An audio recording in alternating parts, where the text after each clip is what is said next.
Ever since I started exposing the Illuminati conspiracy back in 2009, I always expected them to make a move once a truth channel gets popular and reaches millions of people. But I was always realistic about it, and I knew they would do it in a way that would not be obvious, and not look like it's directed specifically towards truth channels. Going around and deleting videos or channels without good reason would look suspicious to both the YouTube support staff and the truth community and skeptics in general. So, they hit us in another clever way. It seems it took them several years to infiltrate YouTube and hit truth channels specifically. Here is what they did. 1. They made sure that videos that expose Illuminati events, such as 9/11, the Boston Marathon bombings, and the Islamic State CIA videos, become really hard to find on YouTube, by making them show up at the bottom of the search results. For example, when you search for Islamic State fake, only videos that don't really show proper evidence get listed on the first page. I had a video that was called Jihadi John Fake Beheadings. It got 600,000 views in 1 month. It was always on the front page, but overnight, it disappeared from the front page and views almost completely stopped. Another way to minimize views certain videos get is by preventing videos to show in the subscription feeds of subscribers. And that is exactly what is happening as well. And when I came back last week, I checked my website. The numbers are doing better than ever. Facebook, the analytics and the insight, they're doing great. Everything's fine until I check my YouTube channel to find out that we're getting lowest number of hits than ever before, and 2/3 of my videos have been demonetized. Not many people know this, but my main source of income is YouTube advertisement. It's an ethical way for you to choose. If you want to watch an advertisement, you will. If you don't, you will click skip or have ad blocker. It is your personal choice. But with that income that we used to have, we used to sustain this entire operation. With these latest changes, there's no way, shape, or form I could even continue what I'm doing right now because of this sudden, unexpected, unexplained change. Now, first, I just sent all the videos that were demonetized randomly, including the top videos, to YouTube, to the support network. And I told myself, maybe it's me. Maybe it's not just, because Facebook is doing great and the website's doing great. Maybe it's something that I'm doing wrong with the YouTube channel. Let me bust my ass and do everything I can to do the best content I can this week. And I created 14 videos. 14 videos this week, and a lot of them have been demonetized, and they're getting record low numbers. 2,000 hits when we have 200,000 YouTube subscribers. Why is this happening? Well, I could just think of a couple things. Look what just happened with antiwar.com. Antiwar.com, a very popular alternative, independent news site. They had their AdSense account totally taken away because of images that they posted from Abu Ghraib. AdSense came to them and said, because of our policy of not showing gore, we're going to take your AdSense account away. Antiwar.com made a big public stink about this, and everyone pointed out the fact, like, hey, all these other mainstream establishment, toe-the-line kind of media websites, they have a lot more gore than Antiwar.com. Why don't you take away their AdSense account? Why was Antiwar.com targeted?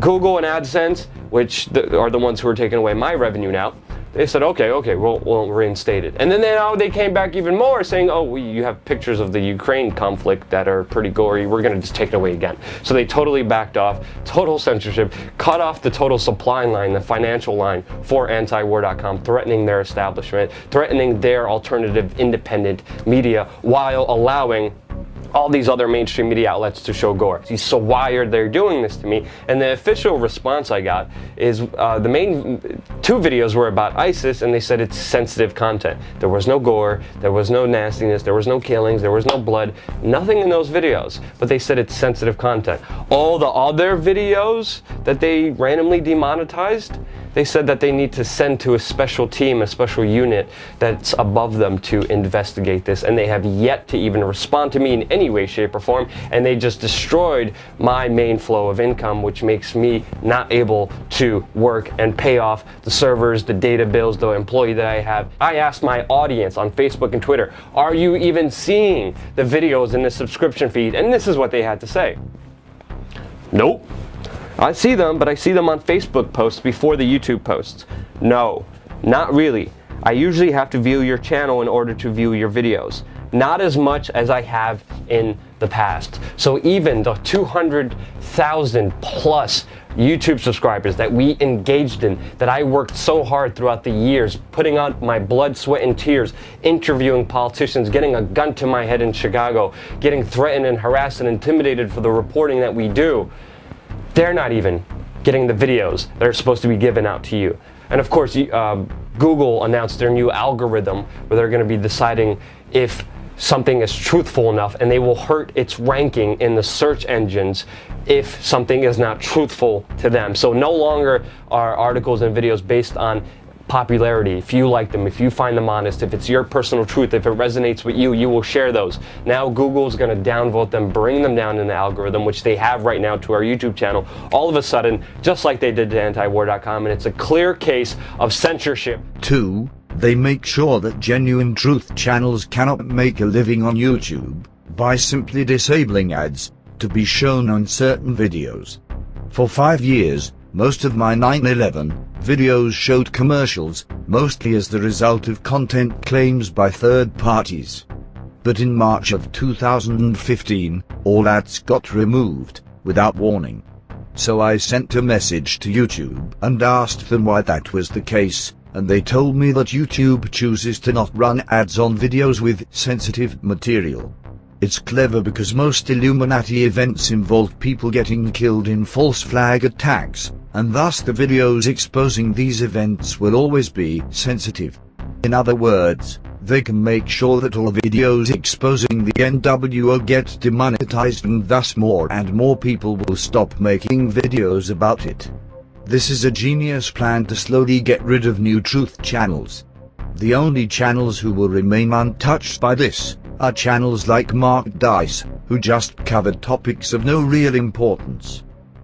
Remember that this was put in effect in 2015, 14 years after the actual World Trade Center demolitions. It makes no sense why they would decide to deem World Trade Center footage as sensitive or controversial so many years after the attacks. So I was trying to figure out why they would start to do that now, and after some research, I found out. Apparently a lot of new 9/11 material got released under a Freedom of Information Act just 2 months prior. It appears that this is an attempt to discourage people from making new documentaries or compilations, because let's face it, most people, even if they have good intentions with educating people, do not have the spare time to work on videos for days, and not earn any money in return. After all, time is money, especially in this economy. Thanks, Obama. So, in short, any popular video about the 9/11 conspiracy, or video exposing false flag events by the CIA, will secretly get demonetized, and by secretly I mean, the monetization button will still display a green color and list as monetized, but without ever actually showing any type of advertisement. And I'm talking from experience. But this is just the start. The real censorship is likely yet to come.